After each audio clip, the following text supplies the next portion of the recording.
भारतम जयतु संस्कृतम AP Sanskrit studies YouTube channel को समस्त को स्वागतम। श्रद्धेय छात्र छात्री माने आज आम मैंने युक्त 2 एमएल संस्कृत द्वितीय वर्षर अनुच्छेद 14 आलोचना करिवा। एहार आलोचना करिया पूर्व यही अनुच्छेद तुम मानकर गोचरार्थ एठारे उल्लिखित अछि ताहाको प्रथमे आमे पठन करिनवा। सर्वे मानवाः न समानाः, केचन कुटिलाः दुर्जनाः, केचन सरलाः सज्जनाः। मानवस्य यथार्थ दृष्टे अभावेन सत्प्रकृतयः तथा न प्रतीयन्ते। दुर्जनाः अपि मिथ्यारूपम् अभिनयन्तः सरल स्वभावाः विभासन्ते। तस्मात् आपात प्रतीयमानं रूपं न सहसा विश्वसनीयम्। कस्यापि विषये बिना विवेकं मतं न पोषणीयम्। एकदा कश्चित् साधुः भिक्षा संग्रहार्थं कमपि ग्रामं गच्छति स्म। कस्मिंश्चित् गोचरे भ्रमतः तस्य दृष्टिपथं कोऽपि मेषः आगतः। विचित्रवेषं साधुं विलोक्य भृशं कुपितः स मस्तकम् अवनमयन् प्रचण्डघाताय कतिचित् पदानि पश्चात् गतवान्। साधु तस्य ईदृशं व्यवहारं दृष्ट्वा व्यचारयत्, अहो साधु स्वभावः शिष्टश्च अयं प्राणी। पुण्यनिधिं मां दृष्ट्वा एवं गुणज्ञः अयम् अभिवादनाय स्वमस्तकम् अवनमयति। अस्मिन्नेव क्षणे तं प्रचण्डम् अभ्यसरत् मेषः। एकेनैव मेषमुण्डाघातेन साधुः भूमौ अलुठत्। अपात्रेषु उच्चमतपोषणं दुर्गतिकारणम् एव। यही अनुच्छेद आधारित मोरल बा नीति शिक्षा अटे। एही आलोचना को आरंभ करिवा। एठारे अनुच्छेद रे प्रथमे गोटे पैराग्राफ लिखा जायछि, मझिरे ही गल्प अछि, शेषरे मोरल बा नीति शिक्षा अछि। एवं जे इंट्रोडक्टरी पैराग्राफ अछि ता भितरे भी किछि नीति शिक्षा संबलित उक्ति बा सुक्ति सह पाउछि बा लिखित अछि। आरंभ करिवा आलोचना। सर्वे मानवाः न समानाः। सबु मनुष्य माने एका प्रकार नुहंती।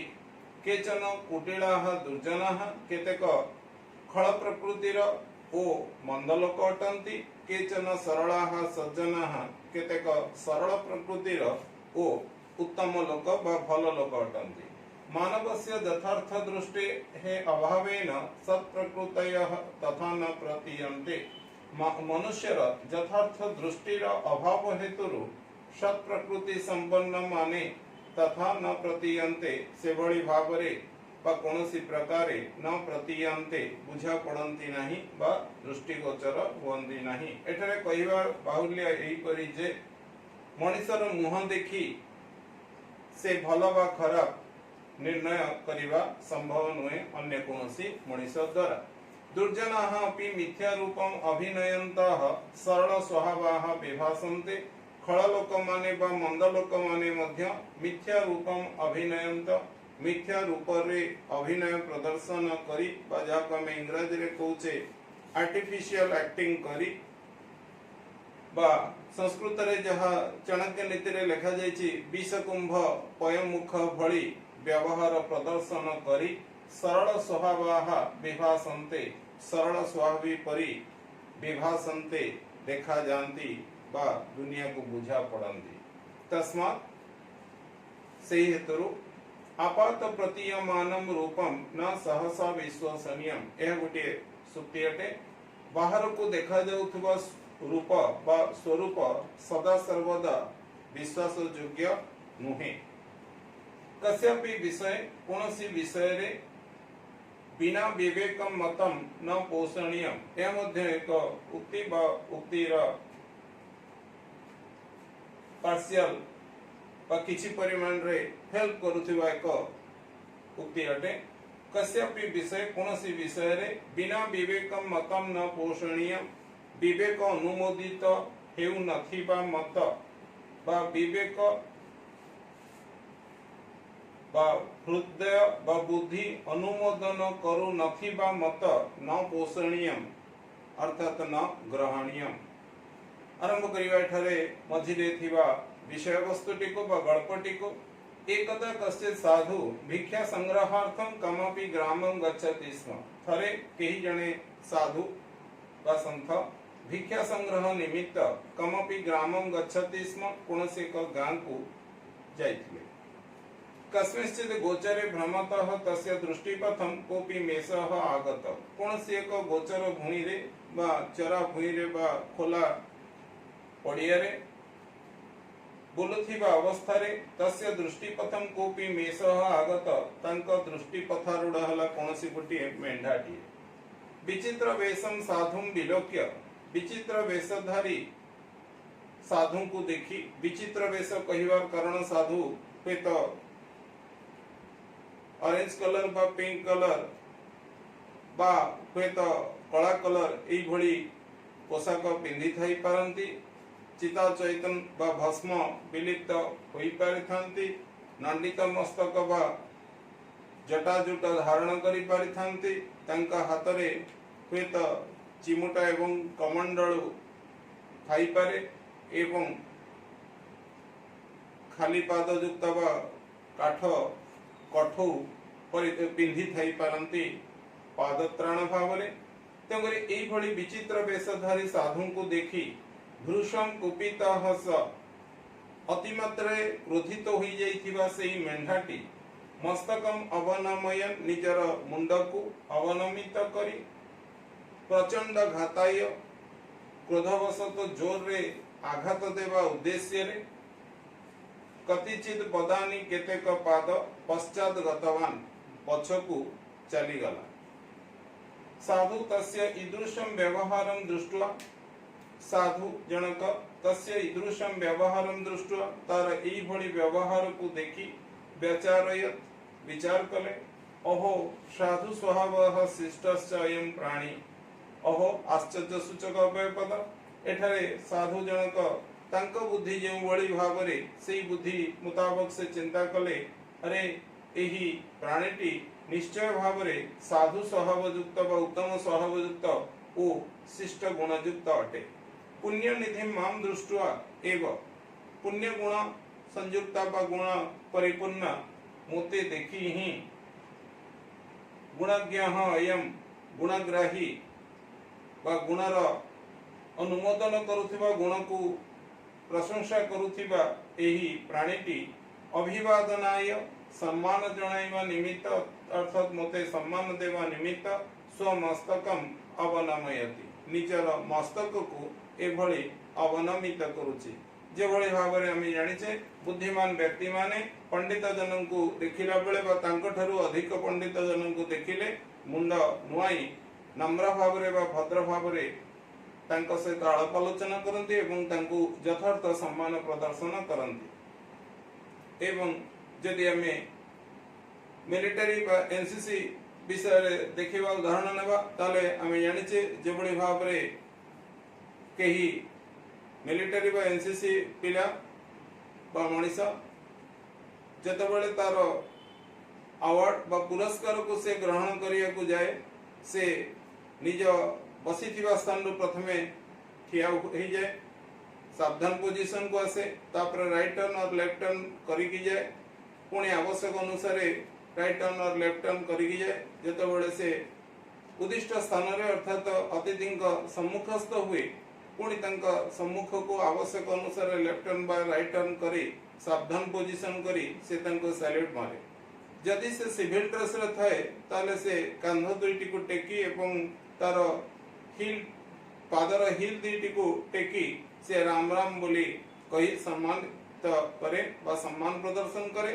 तापरे गोटे पाद आगु को जाई पुनर्बार सावधान पोजीशन को जाए अर्थात से सेठारे किछि परिमाण रे कैजुअल हुए एवं तार पुरस्कार को से ग्रहण करे सेठारे से नमस्कार करि परिबो हैंडशेक करि परिबो पुरस्कार को ग्रहण करि सारी हैंडशेक बा नमस्कार पुनर्बार करी सेठारे फोटो पोज इत्यादि देई परिबो तापरे परवर्ती समय से सेठी तांको पीछे मुड़ करी के आसे नहीं पुनर्बार सेही भली तांको पाखो मुह करिथिबा अवस्था रे ही से गोटे स्टेप पछ को आसे पुनर्बार सावधान पोजीशन को आसी से सैल्यूट बा सिविल ड्रेस थिले राम राम करे अर्थात सम्मान प्रदर्शन करे तापर तार आवश्यक अनुसार राइट टर्न बा लेफ्ट टर्न करी से तार निजर उद्दिष्ट स्थान को आसी बसे अर्थात से एठी ठीक सेही भली साधु जनक भावुचंती एही मेषर एभली मुंड अवनमित करिथिबा अवस्था को देखी से मने मने भावुचंती जे तांको सम्मान प्रदर्शन करिया पई से एभली तार मस्तक को बा मुंड को अवनमित करिछि बा नुआइछि। एही भली अस्मिन् एव क्षणे एही मुहूर्त रे से मने मने निज गुण अनुଯାयी मेंढाटीर गुण अछि बोली भाबी मेंढा तांको प्रशंसा करूछि बोली बा सम्मान दउछि बोली भाबी से खुशी हो जाइथिबा अवस्था भितरे किछि परिमाण से भावुक हो जाइथिबा मध्य रे ही तम प्रचंडम अभ्यासरत मेषः मेंढाटी तांको प्रचंड वेगरे आघात पूर्वक घोषारी नेला। एकेनेव मेष मुंडाघातेन गोटे मात्र मेष मुंडाघातेन अर्थात मेंढाटीर शिर आघातरे बा मस्तकाघातरे साधु भूमौ अलुठत साधु जनक बा सेई संत बा सन्यासी जनक भूमि रे लोटी पड़िले बा माटी कामुड़ी तळे पड़ी गले। एठारे आमे देखिले जे मने मने खुशी पाउथिबा अवस्था रे अन्य मनस्क थिबा अवस्था रे जेतेबेले मेंढाटी तांको आघात देला तार मस्तक द्वारा सेतेबेले मेंढाटी जाउची आगोकू किंतु साधु जाउथिले पछकू। साधारण भाबरे आमे आगोकू जे भଳି भाबरे सड़क भाबरे चली पारू बा सक्षम हो कार सहित जुझिया पई किंतु पश्चात भागरु केही हमको आघात देले बा सम्मुखरु आघात दे हमको जेतले पश्चात भागकू से ठेली ठेली नेबार चेष्टा करे सेतेबेले आमे निजर भारसाम्य रक्षा करि पारू नाही अर्थात आमे इम्बैलेंस होई पड़ी जीवार संभावना देखा दिए जहा एठारे साधु पाखरे देखा देछि। एही भली एही गल्परु जहा नीति शिक्षा मिलला शेषरे ताहा लेखा गला अपात्रेषु उच्चमत पोषणम दुर्गति कारणमेव अर्थात अपात्र मानक ठारे उच्चमत पोषण करिवा ही दुर्गतिर कारण होई थाए जहा को आमे ओडिया रे बड़े बड़े अन्य प्रकार कहू जे जहा को जतिकी रे रखिबा कथा ताकू सेतिकी रे रखिबो अर्थात जहा को जतिकी आदर बा सम्मान बा स्नेह देवा कथा अनुज हुंतु बा अग्रज हुंतु तांको सेतिकी ठारू अधिक सम्मान बा अधिक भल पाइबा बा अधिक स्नेह प्रदर्शन करिबा आदौ उचित नहीं कारण ताहा परवर्ती समय रे तांका पई एवं एठार अनुच्छेद लेखा दृष्टि निज पई ही अधिक क्षतिकारी अटे अर्थात जहाँ हमें कहले जहाँ को जतिकी रखिया कथा बा जहाँ को जतिकी आदर सम्मान स्नेह प्रदर्शन करिया कथा सेतिकी ही सब बेले करिवा उचित ताठारु कोन समय रे अधिक स्नेह आदर वा सम्मान करिले निजे ही ता द्वारा से भली कार्यर शिकार हेबो जोटा को हिंदी रे कहा जाय आबेल मुझे मार बा आकेला मोते बिन कारण निजे गात खोलिच निजर असम्मान पे ओके एई भली ए अनुच्छेदर आलोचना करे जिबा ए अनुच्छेद आधारित परीक्षा उपयोगी किछि प्रश्नोत्तर आलोचना करिबा एठारे उद्दिष्ट अछि प्रथम प्रश्न मानवाः कीदृशाः भवन्ति आमे लिखिबा मानवाः न समानः सर्वे शब्द को नेवा नै कारण प्रश्न अछि मानवाः कीदृशाः भवन्ति मानवाः न समानः जति लिखिबा भी किछि भूल हबनि ता द्वारा सर्वे मानवाः न समानः केचन कुटिलाः दुर्जनाः केचन सरलाः सज्जनाः च। द्वितीय प्रश्न सत्प्रकृतयः जनाः कथं तथा कथं न प्रतीयन्ते मानवस्य यथार्थ दृष्टेः अभावेन सत्प्रकृतयः तथा न प्रतीयन्ते के किम अभिनयन्ति दुर्जनाः अपि मिथ्या रूपम् अभिनयन्ति। परवर्ती प्रश्न कीदृशं रूपं सहसा न विश्वसनीयम् आपात प्रतीयमानं रूपं न सहसा विश्वसनीयम् लिखिला बेले एठारे में तस्मात् शब्द को लिखिबार कोनोसी आवश्यकता नहीं लिखिबा द्वारा जदि लिखि दवा ता द्वारा हमर निजर अपरिणाम दर्शिता को बुझेबा अर्थात कट पेस्ट करिकि हमें कॉपी करिकि लिखुचे किंतु निज बुद्धि खटौ नै बेली धरा पड़ी जीवो कारण ए प्रश्न तस्मात् कोनोसी आवश्यकता ही नहीं कारण प्रश्न अछि कीदृशं रूपं सहसा विश्वसनीयम् आपात प्रतीयमानं रूपं न सहसा विश्वसनीयम् हेबा उचित। परवर्ती प्रश्न कथं मेषः साधोः दृष्टिपथारूढः बभूव एठी हमें करिबा जदा कस्य साधु भिक्षा संग्रहार्थं कमपि ग्रामं गत्वा कस्मिंश्चित् गोचरे भ्रमति स्म तदा तस्य दृष्टिपथं कोऽपि मेषः आगतः तदा मेषः तस्य दृष्टिपथारूढः बभूव। परवर्ती प्रश्न, कीदृशं साधुं विलोक्य कीदृशं साधुं दृष्ट्वा मेषः कुपितः। विचित्रवेषं साधुं विलोक्य वा दृष्ट्वा मेषः कुपितः। साधुं विलोक्य मेषः कीदृशी प्रतिक्रियां दर्शितवान्। साधुं विलोक्य मेषः कीदृशीं प्रतिक्रियां दर्शितवान्। साधुं विलोक्य वा विचित्रवेषं साधुं विलोक्य मेषः भृशं कुपितः सन् स्वमस्तकम् अवनमयन् प्रचंड घाताय कतिचित् पदानि पश्चात् गतवान्। परवर्ती प्रश्न, साधु मेषस्य ईदृशं व्यवहारं दृष्ट्वा किं व्यचारयत्। साधु मेषस्य ईदृशं व्यवहारं दृष्ट्वा व्यचारयत्, अहो साधु स्वभावः शिष्टश्च अयं प्राणी पुण्यनिधिं मां दृष्ट्वा एव गुणज्ञः अयम् अभिवादनाय स्वमस्तकम् अवनमयति।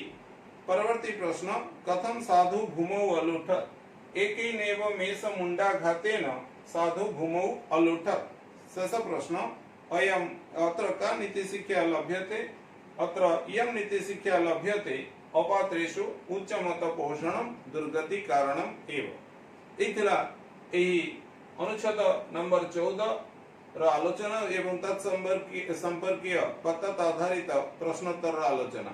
यही आलोचना तुमମାନଙ୍କ पठनार्थे तथा परीक्षा पई गोचरार्थे जदि उचित हेउथिबो बा ठीक हेउथिबो ताले निश्चित भाबरे तुमने এই चैनल को लाइक सब्सक्राइब और शेयर करी उत्साहित करियो बोली मोर आशा और विश्वास। धन्यवाद।